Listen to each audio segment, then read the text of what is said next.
Bienvenue sur GCAM Télévision, fidèles abonnés, chers internautes. Me voilà encore devant vous dans le cadre de l'émission Debout Congolais. Merci à vous tous éclairés du monde entier, éclairés de la République démocratique du Congo, qui avez l'habitude de suivre cette émission. Et c'est Ngopenda Koleka Mingi parce qu'on a retrouvé Bino.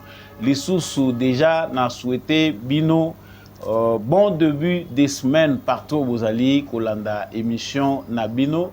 Ceux qui aux alliés nous abonnés na chaîne Oyo, en tout cas na sengi na yo au sala yango po au zangakate basango ya République démocratique du Congo topé analyse ya mwana mboka Samba Olonga.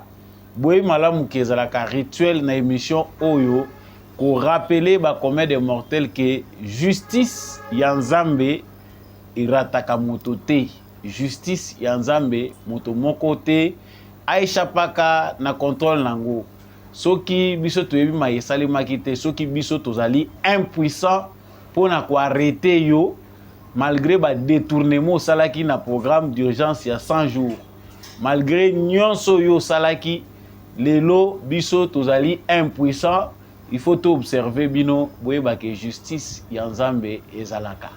Tika kolie sabana na yo mbongo ya masumu, il est de même pour na biso nyonso toyebaka ke osalango na nkuku, osalango na mpoisa, yeba est invisible ezali komona yo. Tôt ou tard tu finiras par payer les prix de tes actes. Bakosambisa yo ata pona maloba na ngai oyo kaka.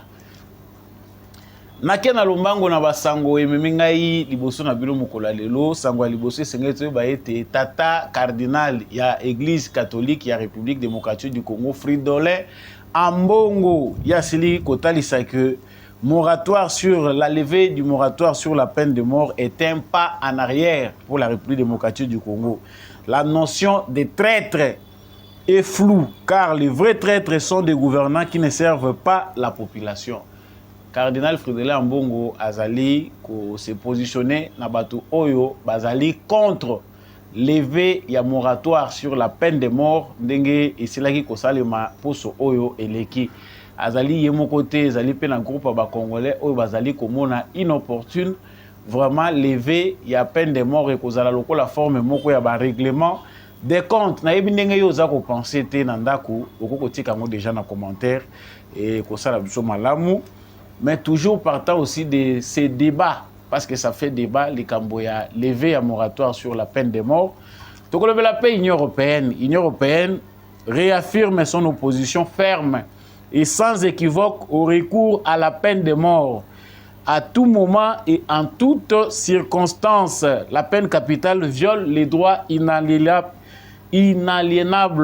à la vie et est incompatible avec la dignité humaine. Bazali na raison toté. Zana bato ba monique en tout cas la personne humaine est sacrée. Les Camboya rozonge la makambo peine de mort ezosi manango na biso te biso ba congolais to lingaka kimia toza pacifiste ko boma bato eza malamu te. Est-ce que yo pe ozobanza bongo tozozonge lango kala mingi te.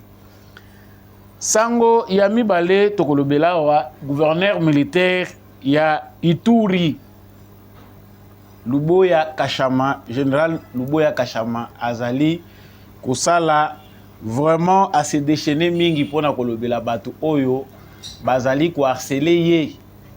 Bokolanda vidéo na ye awa concernant ce qui se passe en Ituri, ezali na bato oyo bazali ko tchaye pression. Qui sont ces gens-là qui les font pression? Pourquoi en ce moment à se pelier te abima koloba? Nous allons parler aussi des vastes réseaux de corruption oyo et bebisaka musala ya bato oyo bakambaka na politique ya République démocratique du Congo à tous les niveaux. Ça sera par rapport à sujet ya gouverneur militaire Luboya Kashama ya Ituri. Sangomisa tokolobela awa République démocratique du Congo est renoncé na ko célébrer journée ya francophonie. En tout cas, journée à francophonie ezalaka célébrer au niveau mondial. 88 pays oyo bato bazalaka en commun na usage ya français topé les parler de la langue française ba célébraka journée internationale ya francophonie. En tout cas, pour Namboula Oyo, RDC Azali intéressé vu ce qui se passe à l'est de la République démocratique du Congo, très préoccupé que solidarité, ils allaient penda na maï RDC Azali Komona. En tout cas, RDC Sepeli à Salango na manière naïe. Nous allons y revenir avant de terminer par ces messages qui viennent des Congolais de la France. Pour Zakebele Bolandakabiso à partir de la France. Ici, Tokolobela, ambassadeur Nabiso Yasika, Aoutaki Koya, monsieur Émile Ngoï Kasongo. En tout cas, monsieur l'ambassadeur, Masuka émission Oyo, Oyoka Makam Tokolobela, par rapport à l'ambassade de la République démocratique du Congo na France. Est-ce que l'administration est allée fonctionner toté? Pourquoi Makambozo a la clarté? Tokolobela, Yango, avant, tout ce qui s'en a canicule, les ana Kinshasa, Moï et l'équipe Makasi, Kasi, ndeko Lusinde toyebite toloba nini courant ezali paralysé nalobelaka su makambo te na sina lemba nanga po ba congolais pe ba marchaka na bango te yo oza abonné à SNEL na suka sanza bayaka kopesa yo facture mais yo vandano na ndako lobite biso tolobelaka bino toza koloba moyeleki bon soki bato bazaka na mwa chance ya kotiaka ba climatiseur na bandako na bango okotiela ngo wapi parce que courant ezate. En tout cas, bato ba kokufa na mikolezo landawa boye baki baza kokufa moi canicule moi eleki makasi bisika mususu mai pe ezo bimakate boye baki courant soki eza ya malunga te mai pe ebimaka te to kosukisa na ndeko Lusinde to tuna pe ndeko Ntingi Pululu azakaka na SNEL to lokola déjà ba invalidaki ye na SNEL pe a perda ebunga na ye. Voilà tout ce dont nous allons parler tout de suite dans le cadre de l'émission Debout Congolais. Napesio encore une fois de plus Matondo Mingi ndenge penda osepeli ko partager etando na mwana mboka samba olonga. Abonnez-vous ceux qui osana nous abonner pour koma moko ya ba éclairer condition ezalaka o s'abonner. Tango o s'abonner partager ka pena voisin pour atika la distraité. Wana ou partager, like est obligatoire. Commentaire est facultatif. Ce qui se peli ko commenter pour na ko lande l'actualité na biso en tout cas ko yebisa biso ozali wazalendo to pe FARDC depuis wapi na République démocratique du Congo. Je reviens sur l'actualité. Actualité ya République démocratique du Congo pe saka mutu pasi e bandaka bien pour na ko sila kanokite. Tokanisa que débat sur la peine de mort et qu'on soit mouké. Mais depuis semaine où est outil aussi là, semaine où est l'équipe, tout le monde qui gouvernement il y a RDC qu'on soit mokano, il y a Kolongola peine de mort na moratoire. Moratoire et ça là qui était depuis 2003 qui nous 2019. Monsieur Joseph Kabila na gouvernance na ye ba exakita ki batute bachaki peine de mort na moratoire pour empêcher que batu ba bomaka bangote. L'initiative émanait toujours de l'extérieur. Vu le contexte batu bachaki pression ba monaki ke batu ba ko risquer ba kufaka. Il faut qu'on garde dans nos peine de mort chango mupazi nde bazwaki décision moko sage parce que na yebite soki momoyo peine de mort ezalaki aboli nde lelo tulungaki toloba nini eza na bato balingaki basepela mais peine de mort na Congo eza aboli te ezalaka na mibeko na biso. La preuve azali ko rappeler makambo na lobaki na émission elekaki la preuve en est qu'on applique encore jusqu'aujourd'hui la peine de mort na jugement na mboka na biso. Vous allez continuer à appliquer en gros. Plus de 800 personnes sont dans nos prisons, condamnées à mort, mais pas tuées parce que la peine de mort n'était pas exécutée. Donc, peine à bango qui réduit à la peine à perpétuité, c'est-à-dire au tikali na yokaka prisonnier à vie. Vi na yo mobimbo koleksango kuna na prison biso to lesaka yo na mbonga ba contribuable congolais. Awa nazolo bawa peine de mort esi ekotaki na activité. Ba mususu ba yebisi ngai samba olonga.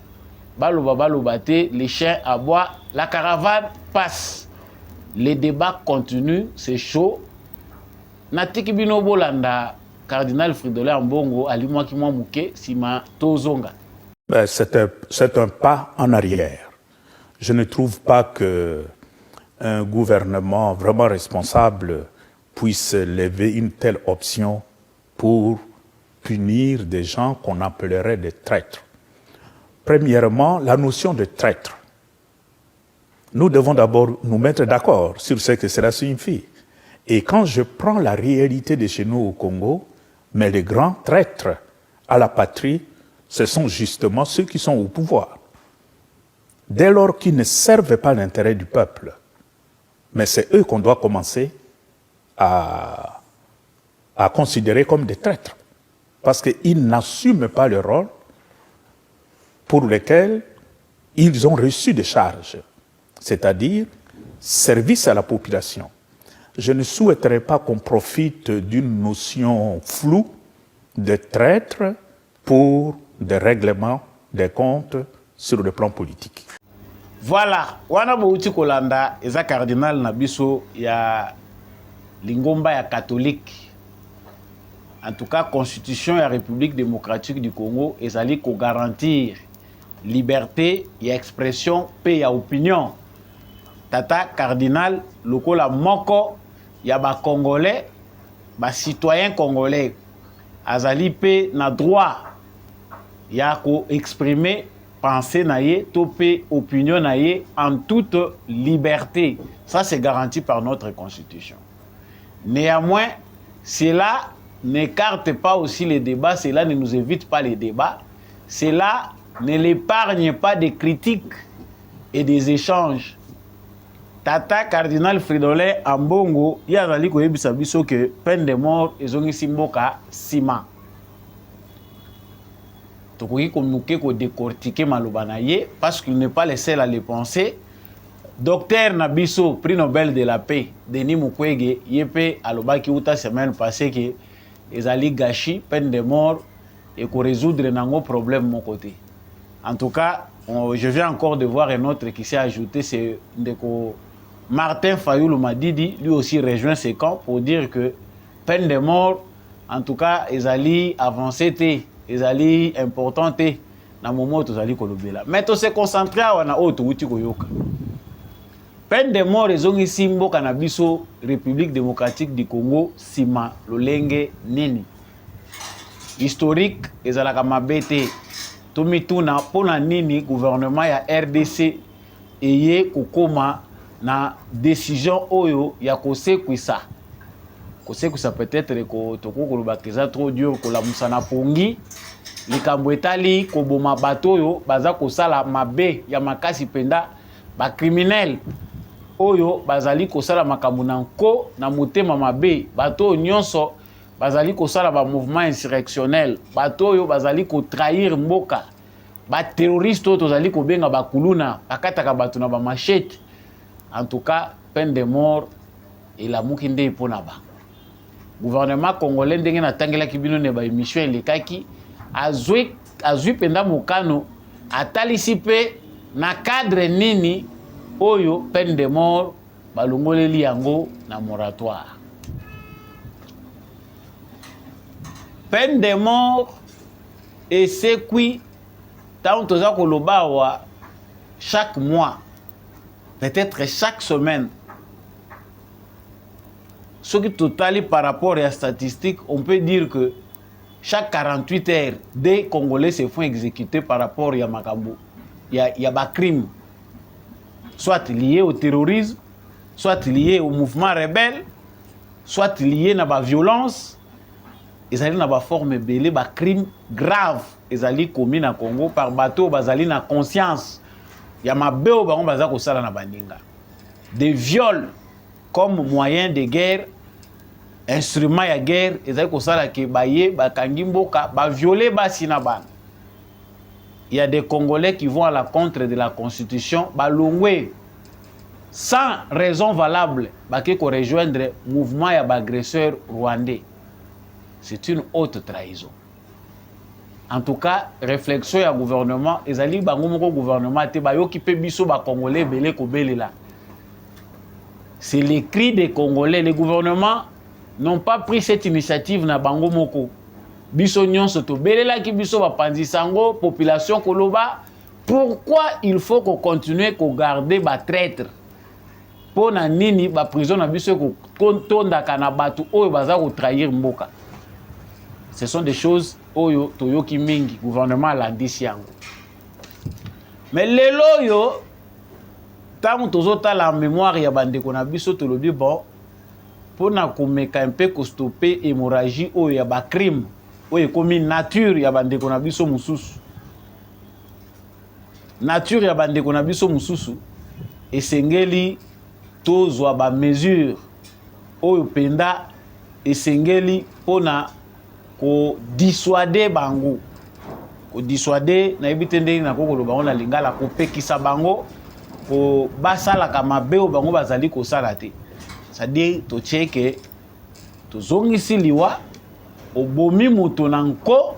En tout cas, eza pe possible que yo pe bata la gravité ya makambo ndenge osali po yo pe baboma yo.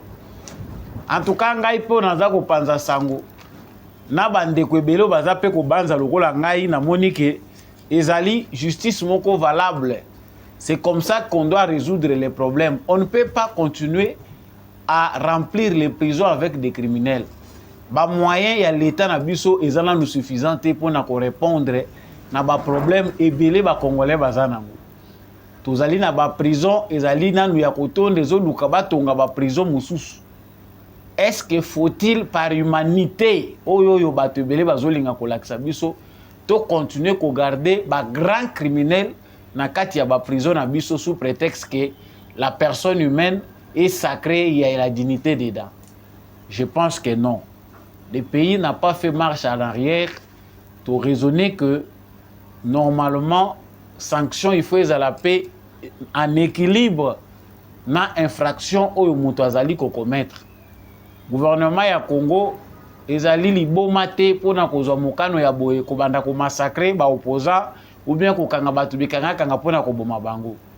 En tout cas, ceux qui pensent de cette façon, tant que vous avez l'analyse, vous trouvez qu'ils n'ont pas raison. La notion de traître est floue, car les vrais traîtres sont des gouvernants qui ne servent pas la population. En tout cas, pour le cardinal Fridolin Ambongo, il y a à comprendre une notion de traîtrise. C'est comme si le cardinal vivait dans une autre planète. Il ne sait pas ce qui se passe dans notre armée. Ayebi makambo biso to connaître na ba institution amboka na biso te yango azomona flou na notion wana ya traîtrise.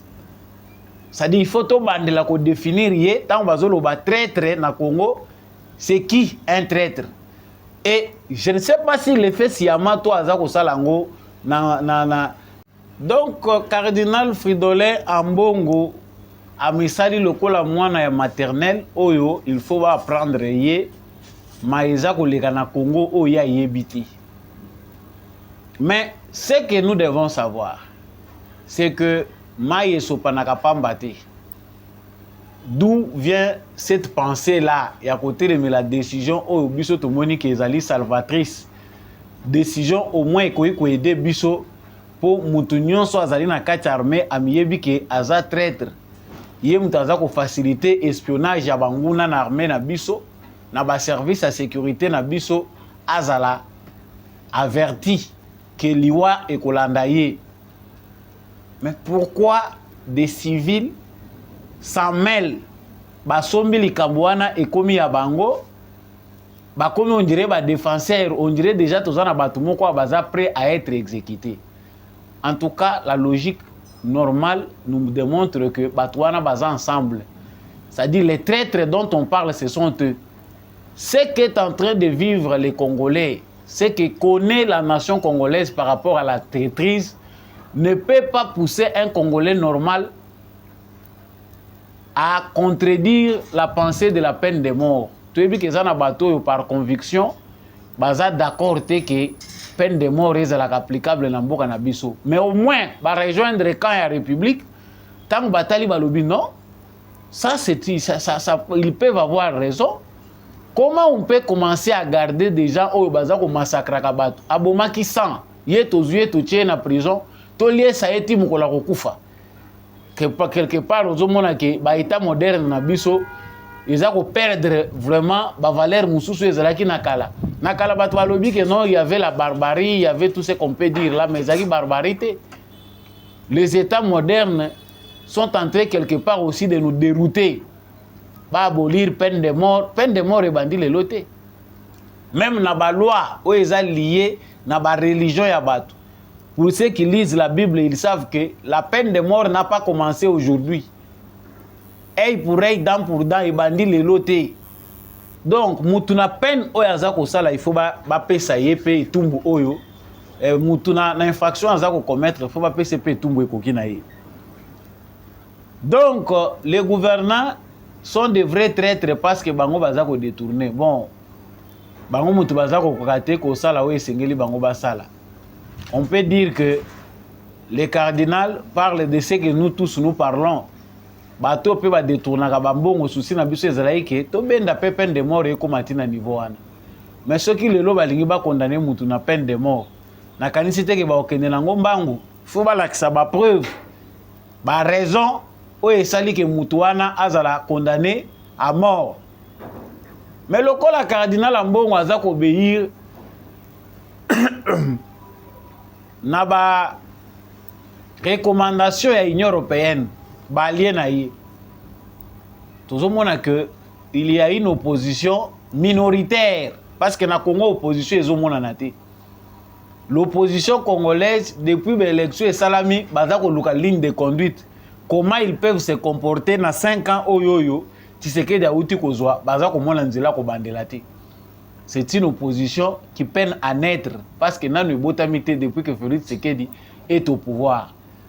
Ils n'ont pas de programme, ils n'ont pas l'angle oyo bango bakoki ko saïla l'opposition. Tata cardinal azui relève et a ko s'opposaka na ba décision au gouvernement ezozwaka. Mais est-ce que makanisi raisonnement eza ya congolais moko libre azali ko s'opposer na idée gouvernement azui to eza ko wuta à l'extérieur.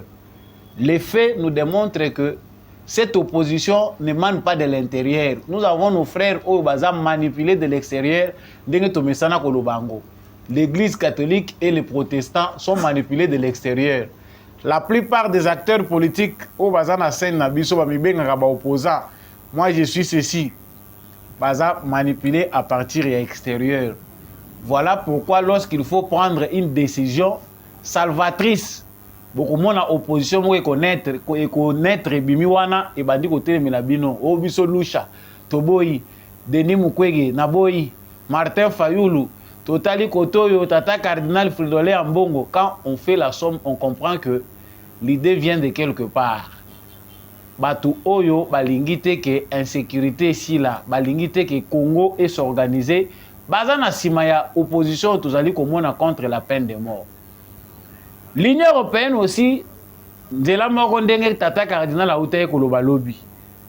Bango baza ko réaffirmer que opposition na bango, baza ko réaffirmer opposition na bango sans équivoque au recours à la peine de mort.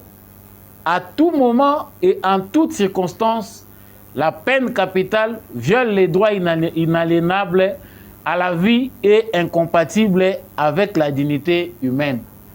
L'Union européenne va comme défenseur des droits de l'homme. Mais l'Union européenne, ceux qui vont défendre la peine de mort, ils allaient violer les droits inaliénables à la vie, ils sont incompatibles à la dignité humaine. Baba nana nous alliés na bango États-Unis.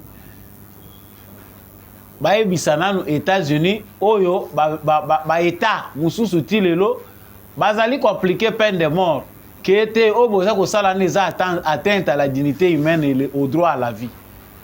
Ça dit ça c'est se jouer déjà aux États-Unis, il n'y a pas de traîtres comme au Congo ndenge toujours vivre bango mais on exécute quand même les gens. Bazako bomaka bango. Mais l'Union européenne vient se moquer de nous, la même Union européenne au bazako continuer à financer Rwanda. Pour que les Rwandais continuent à agresser le Congo, ils suivent de près tout ce qui concerne la République démocratique du Congo. Nous ne sommes pas les seuls pays qui applique la peine de mort au monde. Nous ne sommes pas les seuls pays. Et il n'appartient à aucun pays de venir nous imposer la ligne de conduite. Qu'est-ce que nous devons faire? Biso esengeli to sala nini pour mboka na biso. Les lois, ezali coutume baïs et coutume ya batunde mouté et débouchaka na ba loi. Ezali ba réalité ya batunde et memaka bango ba kela mibeko o ekoyi ko sécuriser bango. Mais ezali te que ba pensée extérieure pour yaka ko biso en danger, bien que nous sommes aussi soumis au droit international dans une certaine harmonie, mais batu na batu basala kamibeko par rapport à l'environnement na bango ya bamboka na bango. Na ba payer belé Asie, baza ko sala ba exécution publique, c'est qu'ils font des traîtres. Comment on peut venir nous imposer, nous, aux joueurs au côté dans la question et débat moko ya souveraineté? Qui a dit que la peine de mort est ali mabé? Non, ba initiative nyonso bazwaka ba monaka.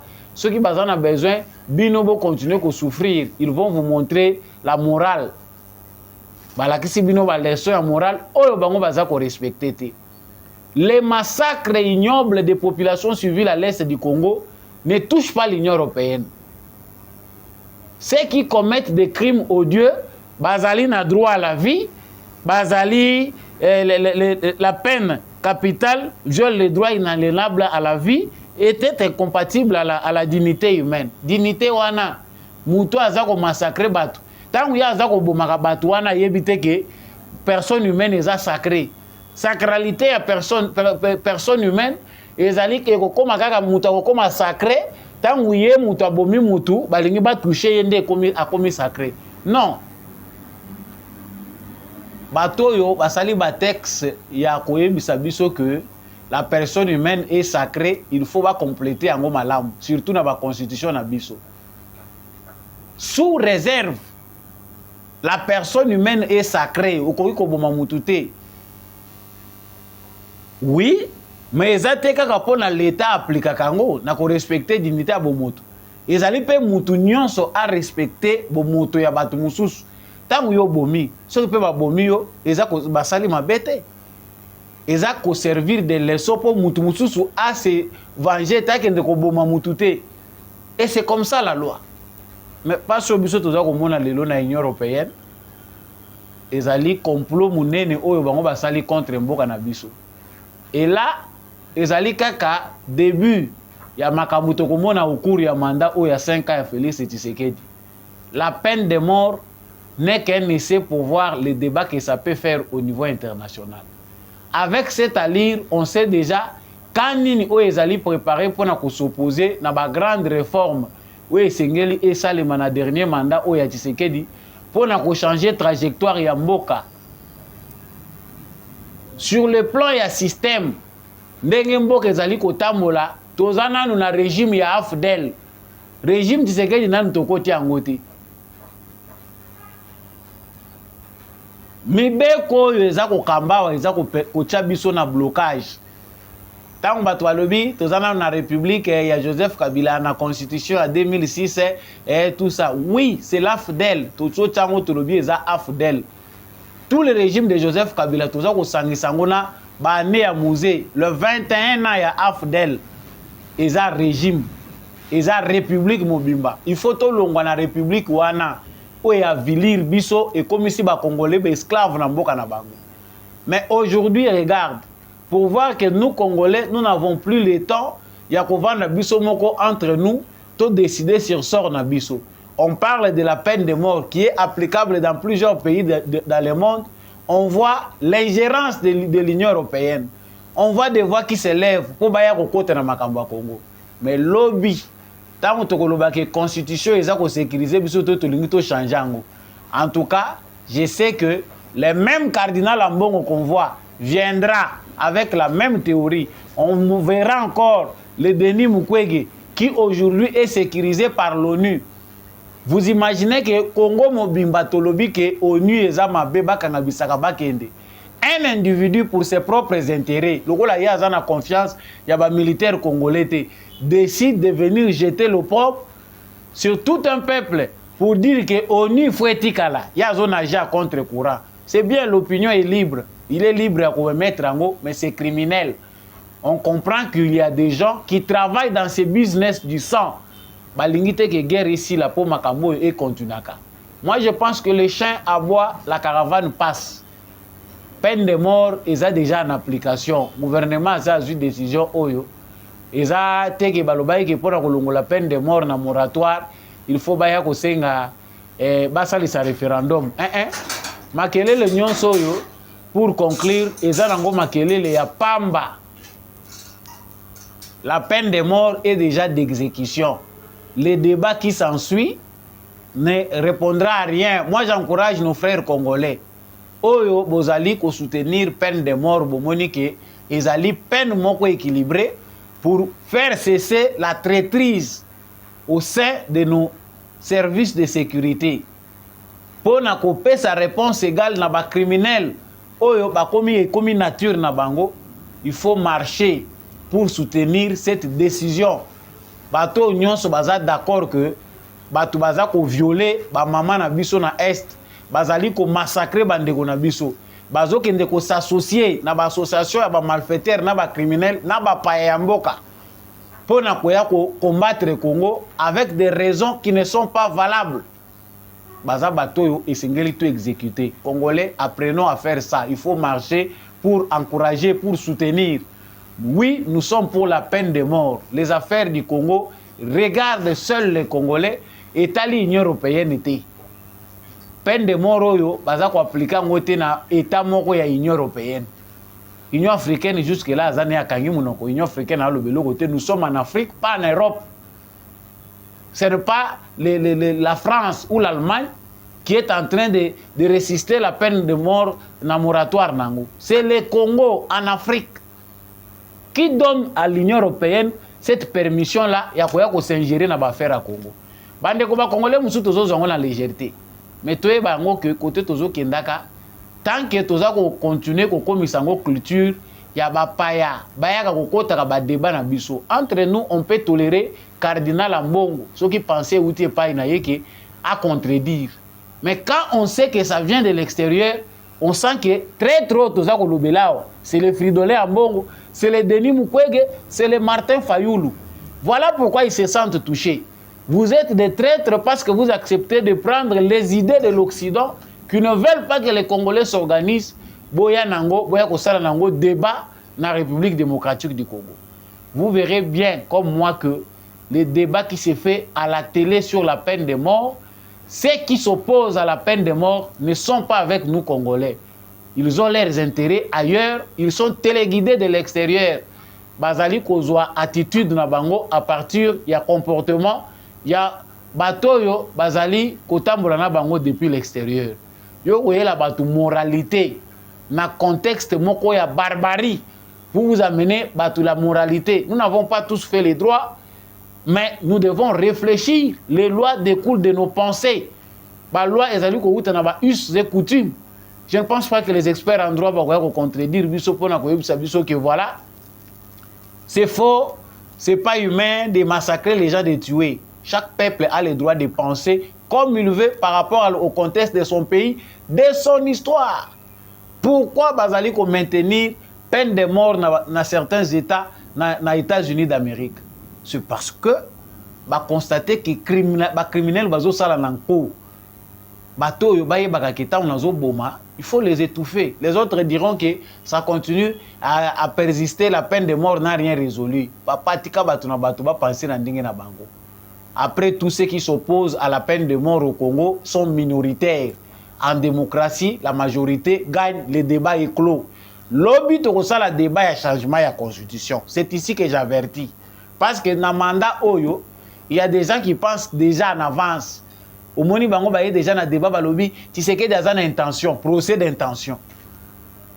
Tu sais que dans une intention, il y a kokata il y a ko changer constitution pour s'éterniser dans le pouvoir pour ça le troisième mandat. Et oui, que c'est supposons que ça soit vrai. Que dit la constitution? La constitution donne à Félix Tshisekedi le pouvoir référendaire. Yemutu azali vraiment na droit wana. Ya soka salisi constitution na ya ko imposer ngo bisote et ko leka na référendum, c'est le peuple qui est souverain primaire ndé a ko voter oui ou non. Kabila nous a imposé la constitution des belligérants. pour comme constitution définitive toza ko sala lelo constitution oyo komisi biso mitakala na mboka na biso tozaki ya kolia tozaki ya komela yango tozo continuer ko salela balobaka bokende ko voter yango te tango Etienne Tshisekedi alobi n'allez pas voter signez l'acte de vente de votre pays les autres to injurier to lobi ya boya ka nyonso ye lokola zo boya ka na yebiso photo kende bato babima na sa mbula beta soki pe bo votaka non soki pe bo votaka oui et kaka oui le lobo zo sa la constitution na bino et quand vous vous rendez compte que le pays est déjà vendu vous cherchez maintenant des boucs émissaires vous andiko luka qui a vendu le pays c'est Tshisekedi oh moni moi ça Tshisekedi aza rwandaise omoni batu Tshisekedi atie pembeni na yende mutu bazo trahir biso baza ba rwandais vous avez vendu le pays congolais ne soyons pas amnésiques c'est nous qui avons vendu ce pays mutu ayaka na ba afdel awawa mutu ayaka na ba rwandais na mboko eza Denise te moi ça ya Félix Tshisekedi. Ce ne sont pas les gens que nous traitons de Rwandais qui ont amené les Rwandais ici. Ce sont nos propres frères. Mouzé Laurent Désiré Kabila. Mouloubakat. Yé Moutayaka na ba Rwandais awo. À côté ici, on a 4 institutions. Et ça traîtrise mounene. Moutandenge wana toko ko juger même à titre posthume to condamner comme traître to longoli même qui héros national au bamami kaiwana pour na ko violer ba crime na bango. C'est ce que les Congolais ne pensent pas. Si les Congolais réfléchissent, Joseph Kabila est en vie. Tout le monde a manifesté, tout le lobby. Joseph Kabila, il faut samba. On va les juger pour traîtrise. Combien des accords Joseph Kabila a signé? Oh, lelo et tiembo ka handicap. Et puis si passe na mboka bazoba baza kotala Tshisekedi, ba lobby c'est Tshisekedi qui trahit le pays. Mais bazo kotala makambo eleka ki na simate. Quand on ressuscite la peine de mort, vous venez avec des débats bruts sans réflexion. Je comprends que Namboka Nabiso, ba philosophe, bazalaka souti. Ils ont coupé ça passe quand un sujet comme ça, simple à comprendre, nous amène à un débat de caniveau. Où on voit les Congolais faire des débats à la télé, au tel niveau, il y a peuple Yokina Mawa. Ils ont fait ça passe. Les Congolais ne sont pas encore assez maturés. Regardez les débats à la télé. Les gens ne savent même pas équilibrer, voir dans quel état est le pays aujourd'hui. Pourquoi nous souffrons? Pourquoi nous peinons à nous organiser? Toza ko tia charge na ba militaire na biso o baza ko kate o bazo sala boy. Est-ce que ça bango ou il y a un autre problème? Et s'il y a un problème, comment peut-on résoudre ces problèmes-là? Quelles sont les solutions proposées? Nous avons une catégorie de Congolais déjà achetés, acquis à la cause des ennemis. Ba Congolais wana bango ba proposer ke lokote. Bango ba yaka ka pona ko contredire ko boya ba solution oyo eza ko zwa pona ko sauver mboka. Ba ndoki. Photo bango ndenge wana bo excuser un terme mais baza bandoki nous savons aujourd'hui grâce à la démarche na gouvernance à Félix Tshisekedi qui sont des ennemis parmi bandeko na biso banani baza ba ennemis. Nous l'avons dit, le débat va continuer mais ceux qui vont continuer avec ces débats ne comprennent rien. Les chiens aboient, la caravane passe. Sangoami bale yangoyo machine à corruption. Bon, là, on a une vidéo à gouverneur militaire ya Ituri, Simandé Tozongi. Et je vous ai dit, pour terminer, je vous ai dit, je suis prêt à partir, même si vous faites ce que vous voulez, je suis prêt à partir maintenant. Si on me dit de partir, je partirai. Comme un bon militaire. Parce que dès qu'ils sont arrivés ici, ah, vous savez, c'est l'état de siège, hein, non, le gouverneur. Voilà, même le monsieur qu'on vient à peine de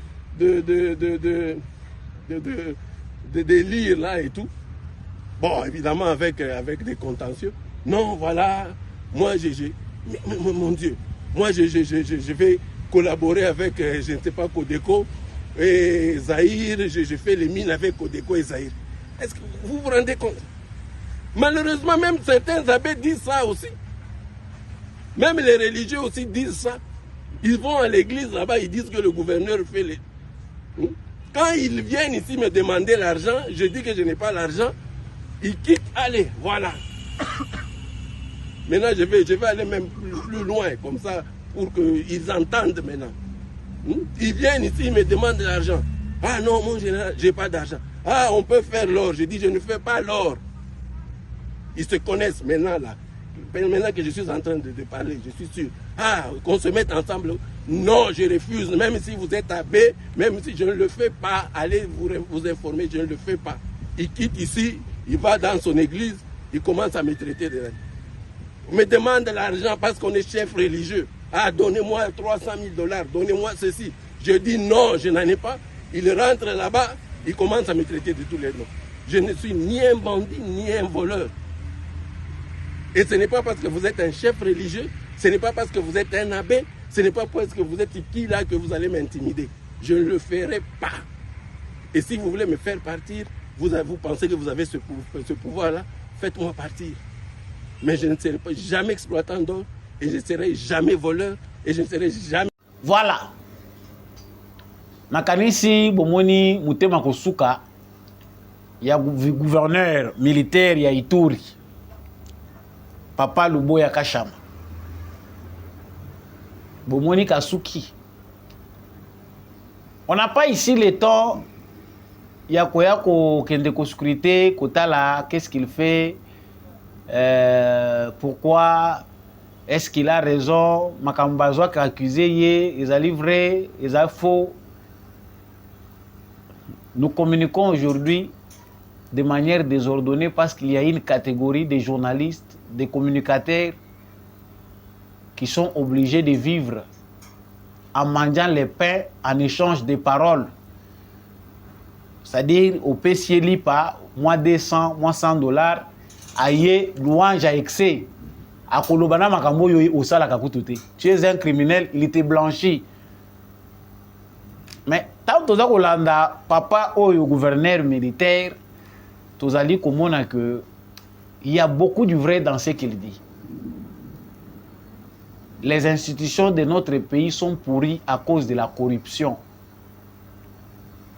C'est-à-dire, ceux qui battent na ebonga lelo, si vous n'étiez pas intègre au départ, ato yaki na makanisi ya malamu, okokweya. Nous avons vu des ministres venir avec des bons français, des bonnes propositions, des belles paroles, mais qui finissent par échouer à leur mission. Pourquoi tant wa koti kaka na libulu à découvrir et si ka batu nyonso bazolela a bosani nyonso azindi. Atikali akomi ko bundana bino pourquoi passer machine ya corruption na Congo ezali sérieux, eza très grave. C'est que le gouverneur Luboya Kashama de l'Ituri dit ezali réalité oyo ezali ko se passer na est ya République démocratique du Congo. Nous devons d'abord comprendre que état de siège batebele bandaye ko lingango te. Batebele bandaye ko tele mais l'état de siège à l'est du Congo nos frères. Parce que il y a des commerçants qui sont terroristes aujourd'hui parce que pour bango basa la faire na bango, il faut ba sacrifier ka bandeko na bango. Ba créer ba guerre interethnique, ba zumindu ki ba pesi na ba petit, ba kotisi bango mentalité, il y a conflit ethnique. Bisona bango toyoka na kate so bomoni bango bobo ma bango. Derrière les massacres entre frères se cache un pillage systématique, un pillage bien organisé. Nous nous accusons l'Occident, mais le système s'est bien développé. Ceux qui font le commerce de l'or et tous les autres minéraux pensent que chaque gouverneur qui vient doit s'adapter à leur rythme. Au Monakia récemment, dans la ville moko sinistrée, ville moko batubele ba réfugiés bazoya kokwela lokola ya Goma. Mais au moni mutu moko homme d'affaires à côté si ba joueur na terrain ya mabele. Na mituka ya talo, il y a plus de 100 000 $. Mais dans un pays sérieux, on se demande, oui, c'est un opérateur économique, son chiffre d'affaires est de combien? Bon, on a eu la banque nin, mituka wana na Goma, ils vendent la kawap, et ça la nin. Ce sont des indices, des renseignements au gouvernement, il faut aller là. Goma héberge des criminels, Bukavu héberge des criminels financiers, Bazana ba faire Milaï. Est-ce que nos services de renseignement, ils sont déjà dans l'initiative où on a comprendre que pour insécurité ici là, en même temps on lutte contre la corruption, on lutte contre les blanchissements d'argent. Tala au moni gouverneur militaire à Soudi Mayele. Moi je prends pour vrai ce propos parce que Toyebi, comment ça se passe là-bas. Ba gouverneur civil bazalaki kuna ba barrière ebele ça dit gouverneur Azakuna, mais Azaïe Mokona ba rébellion naïe. Pour ceux qui pensaient que l'état de siège a échoué, l'état de siège et militaire, c'est vrai. À quoi peut que gagner quelque chose, n'est pas péché bango ba administration ba province wana, mais et ko ezo sale mandenge moko tena ba civil automona qui na ba province wana. Là c'était pire. L'état de siège a amené quelque chose. Pourquoi bazo bundisa luboya kashama? Ba comprendre que ba kope belé bazo yela yeba moni zo simbate. C'est un Ituri où la population elle-même témoigne que tozo mona makambo ezo kende malamu par rapport à ndenge zalaki avant. Il y a quand même une certaine discipline. Moutouana a très félicité. Tout le monde oyo batiaki nzela moko na ye na Nord Kivu. Balongoli ye. Ba remplacer na Chirimwani. Mais yé Azakuna, c'est parce que ceux qui l'ont placé là, les autorités trouvent que rapport na ye makambo évolution kuna ezoko kende malamu entre développement et mettre fin à l'insécurité, il s'adapte bien. Boyeli mutu kop ya ba minéré, bomoni à côté angote, à combien ennemi il faut aller intoxiquer les populations locales. Bon bah côté le melaye, il faut créer des fausses informations contre lui. Moi j'ai toujours l'habitude d'accroître que tout n'est pas à suivre. Le journalisme au Congo est à repenser. Batebele baza kopé sa basango baza prêt à détruire mutu à cause d'un $200. Aïe azocha makelele acharnement sur mutu. Pourquoi?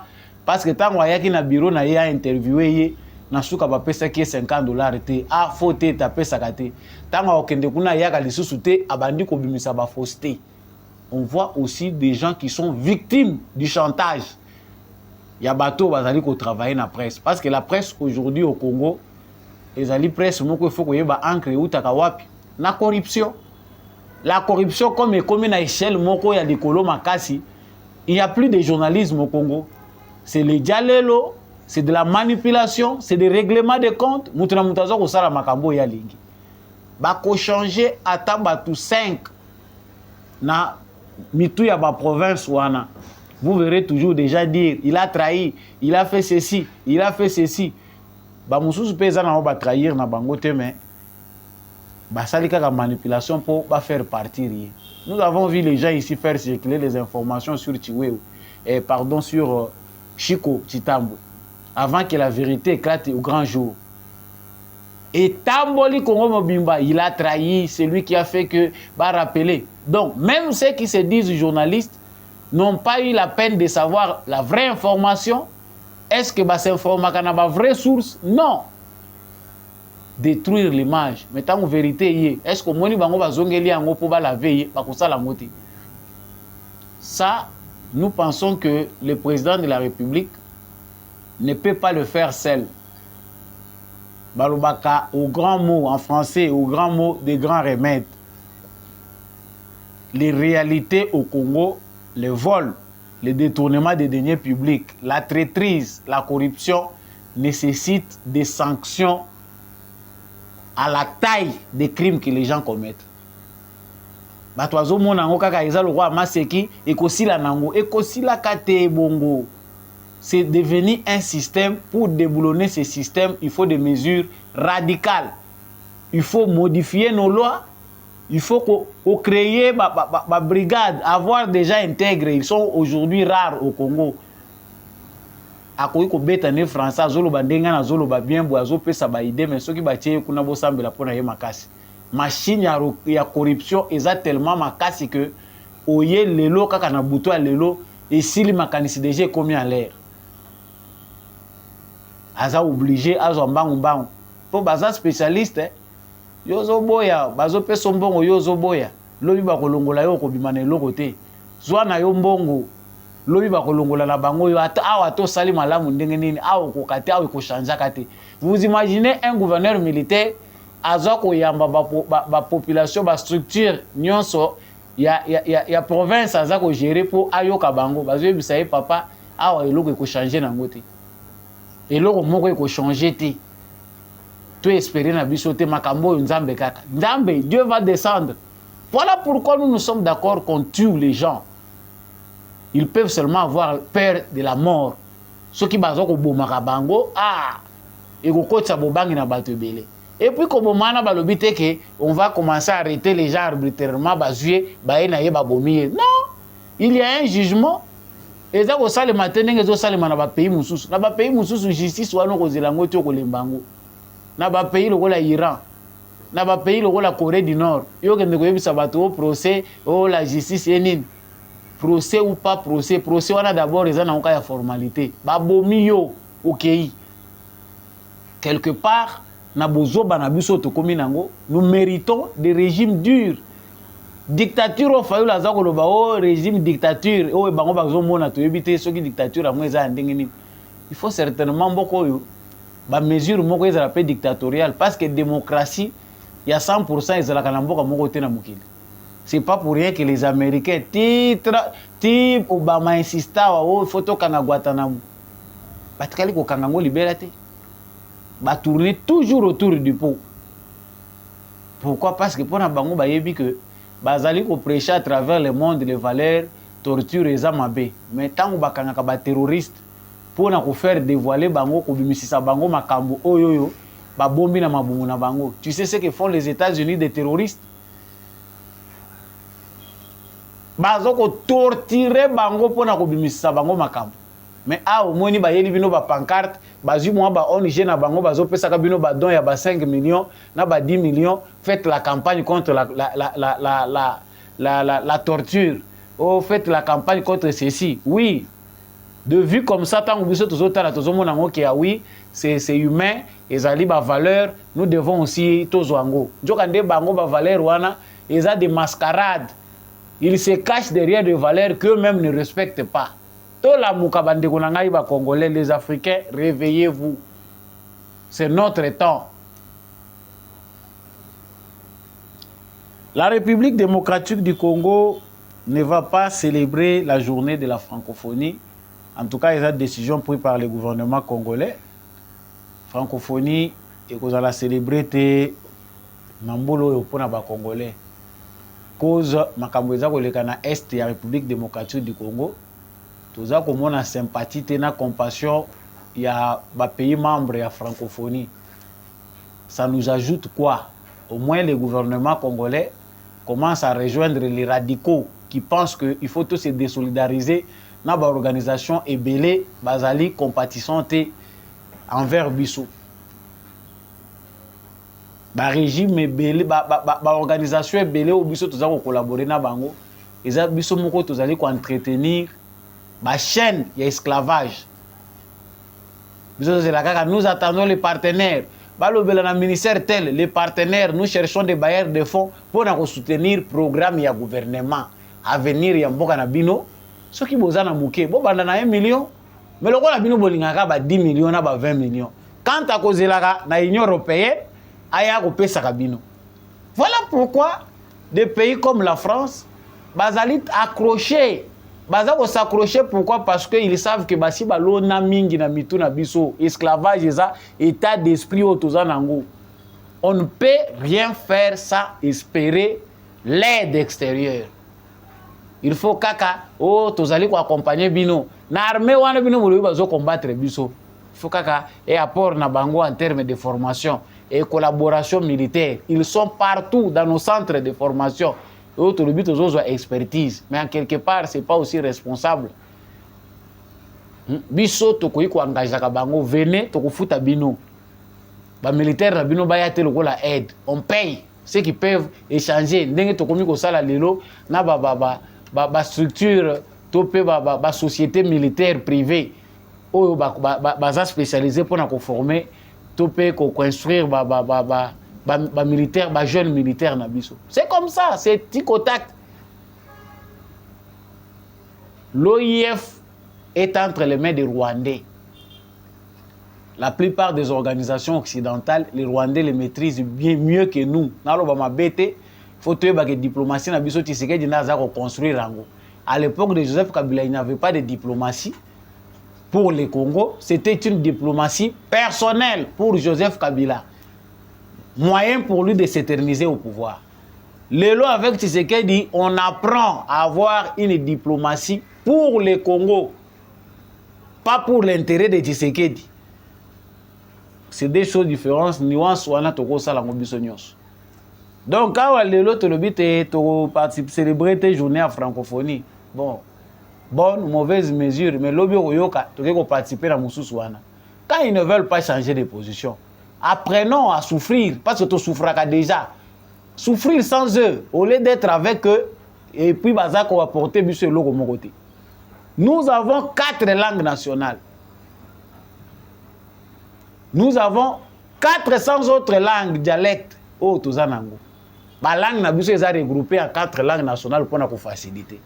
Mais, au Kenya, na Rwanda, awawa, umoni président na bango ya Rwanda, oyo tout ça koloba Kagame oyo, makamususu ce qui est bon on prend, même pas ennemi na yo. Bango basi ba changer ba longwa na français ba comment pays anglophone. Et en dehors de ça, tout est à Kinyarwanda.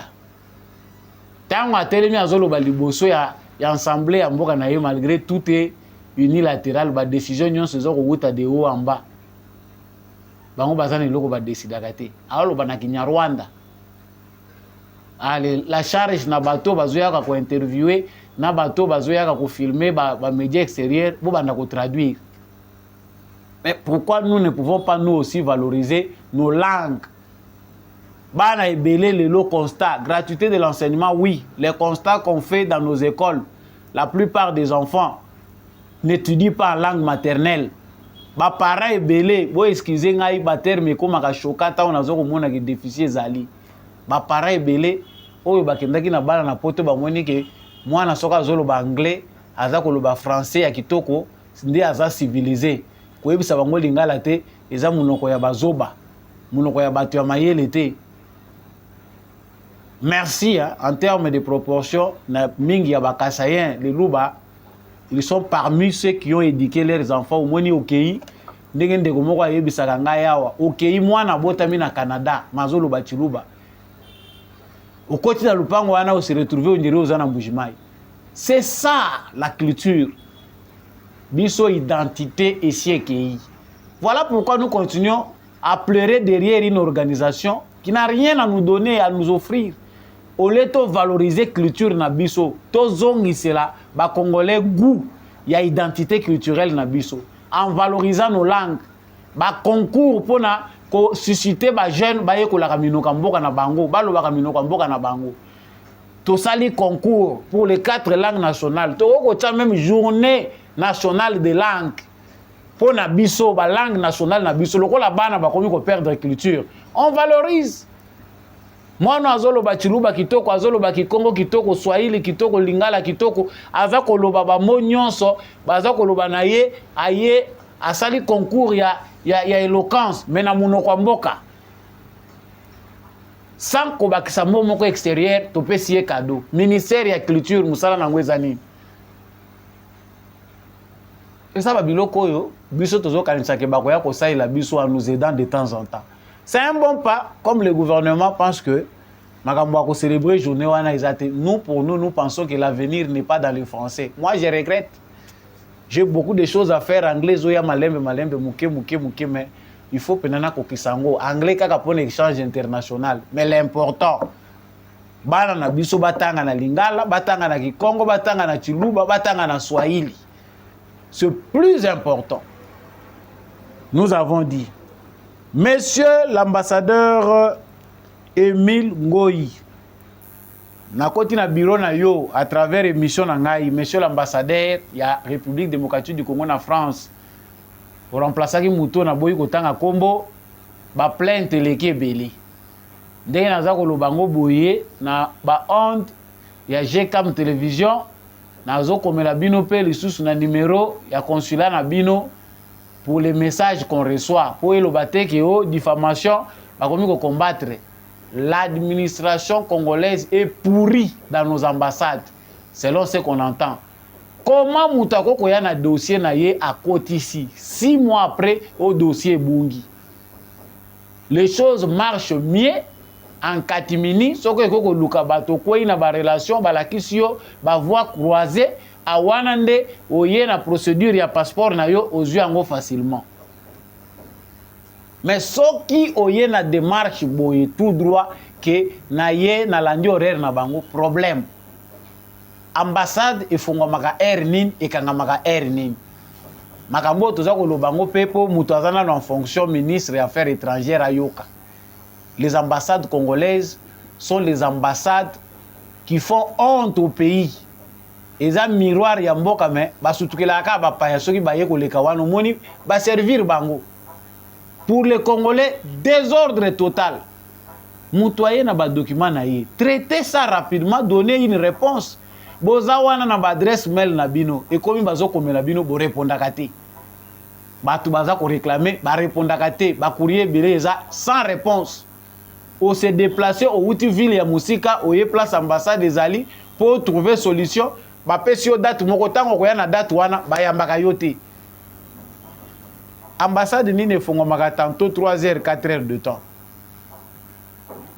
J'ai dit na bombi ba identité ya batu na koti na ndako na yo Emile Ngoyi yo za nouveau venu utaki kotika lettre na yo ya créance cha ordre ambassade ya République démocratique du Congo na France batu baza kolela mingi eza pe kaka pona France te ba pays mususu ebele on atangi te eza concerné lelo lourdeur administrative ba koyi ko boma congolais ambassadeur pas vandi na yepe ayebi na yepe te pe leki nango pe likambo ya ba document baza koloba les Congolais belé baza kolelaka o bakendaka libanda baza ba Congolais. On a pensé résoudre la question que batu oyoyo baza ba Congolais ba il faut bazonga kana bamboka na bango. Une procédure pour bazwaka ba passeport na bango Congolais ba yeba sali ba faire na bango bazongi. C'était une mesure en entendant ce qu'on peut faire de la loi sur la double nationalité que moi je n'accepte pas pour nangai à ce stade pour la République démocratique du Congo. Donc message est commis.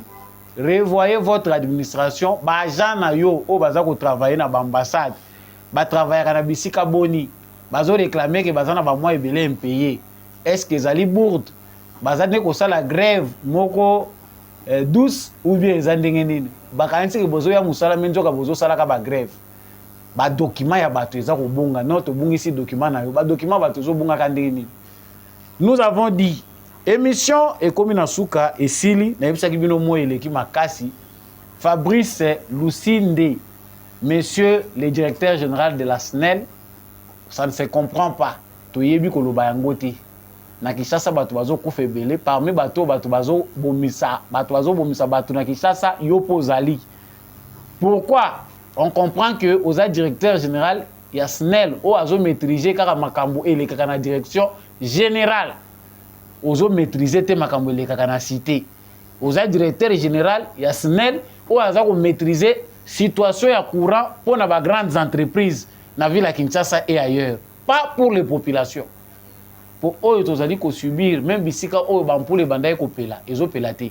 A to lo ba moyi ya ko sakanate ba maladi ezali pamba pamba, les plus jeunes et les plus vieux sont exposés kanikilo ezawa moyo yo. Sumbula pezo betate. Chaleur ya kosakana te sikoyo bao basela ka ba ventilateur ba mususu basala ka ba climatiseur ba osala ngona courant ou bien complot ezali bobo mabiso bo silisa biso ngate mtu na lobby batu mtu ebisi ngai na ebisa yo tingi pululu olobaki mingi banda okota na administration ya SNEL toyoka ka oli sutu koma baba esili a appelle susu pe ki honorable pe balongoli yango.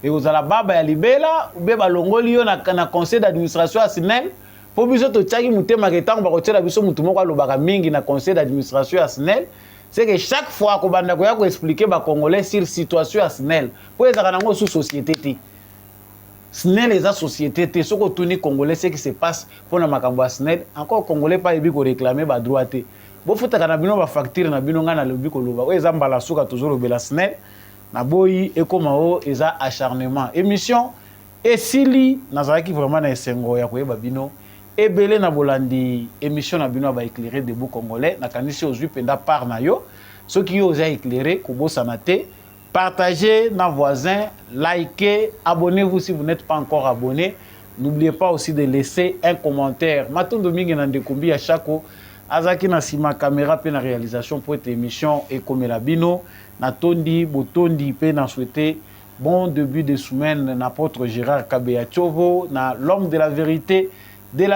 des urnes Jean-Louis Timbalanga, également à papa Michel Lumakaso depuis le sud-ouest de la France, monsieur le maire adjoint Boniface Mpunga en France aussi, mon vieux Paulin Chika. Je remercie aussi également papa Freddy Ngwama, mon vieux aussi Maurice Kikangala depuis l'Irlande. Merci na papa Freddy Ngwama na Hotel Koloba, maman Lisette Mombendu, maman